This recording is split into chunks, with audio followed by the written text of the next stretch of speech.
Hello সবাইকে, আমার একটা নতুন ভিডিওতে সকলকে ওয়েলকাম জানাচ্ছি। আর আজকে না এরকম খেতে খেতে ভিডিওটা স্টার্ট করলাম, কারণ আমার অ্যাজ ইউজুয়াল প্রত্যেক দিন লেট হয়ে যায় আর আমি এইভাবেই শেষ মুহূর্তে মুখের মধ্যে জাস্ট ঠুসে দিই।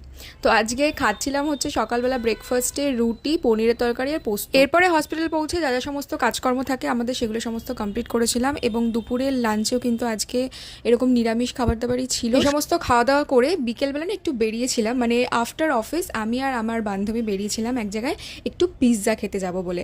অমরাবতীতে একটা ভাইরাল পিৎজার দোকান ছিল, মানে পিৎজা, ওখানে স্যান্ডউইচ, বার্গার সমস্ত কিছুই একটা কার্ড ছিল, ফুড ফান্ডা বলে যে ইউটিউব চ্যানেলটা আছে, সেখান থেকে আমি এই কার্ডের ডিটেলসটা পেয়েছিলাম। অনেকক্ষণ ওয়েট করতে হয়, তাই জন্য আমরা একটু ফুচকা নিয়ে খেয়ে নিয়েছিলাম।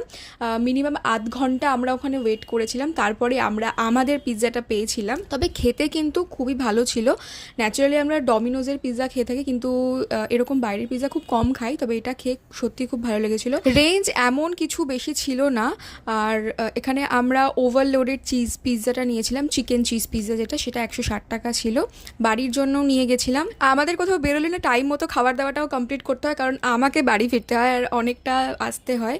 তো সেই জন্য মোটামুটি টাইম মতো সমস্ত কমপ্লিট করে বাড়ি চলে এসেছিলাম। বাড়ি এসে একটা পার্সেল এসেছিলো, সেটাকে ওপেন করছিলাম। নাইকা থেকে একটা সুগারের লিপস্টিক অর্ডার করা ছিল, সেই লিপস্টিকটা পেয়েছিলাম, তার সঙ্গে একটা ফ্রি গিফটও পেয়েছিলাম। আমি ফার্স্টে বুঝতেই পারছিলাম না জিনিসটা কী, তো ভালো করে পড়লাম, তারপরে আমি একটুখানি ইউটিউব সার্চ করলাম, তো দেখলাম এটা একটা ক্লিনজিং বাম। মেকআপ করার পর মেকআপ রিমুভ করার জন্য এটা ইউজ করা হয়। আমি সিরিয়াসলি ইউজ করিনি, আমি ন্যাচারালি ক্লিনজার দিয়েই পরিষ্কার করে নিই। লিপস্টিকে সেটা খুব ভালো হয়েছিল, নিউড লিপস্টিক ছিল। আমি এখন এইগুলোই বেশিরভাগ পরছিলাম। আর রাত্রিবেলা একটা শিট মাস্ক অ্যাপ্লাই করে আমি ঘুমিয়ে পড়েছিলাম। দেখা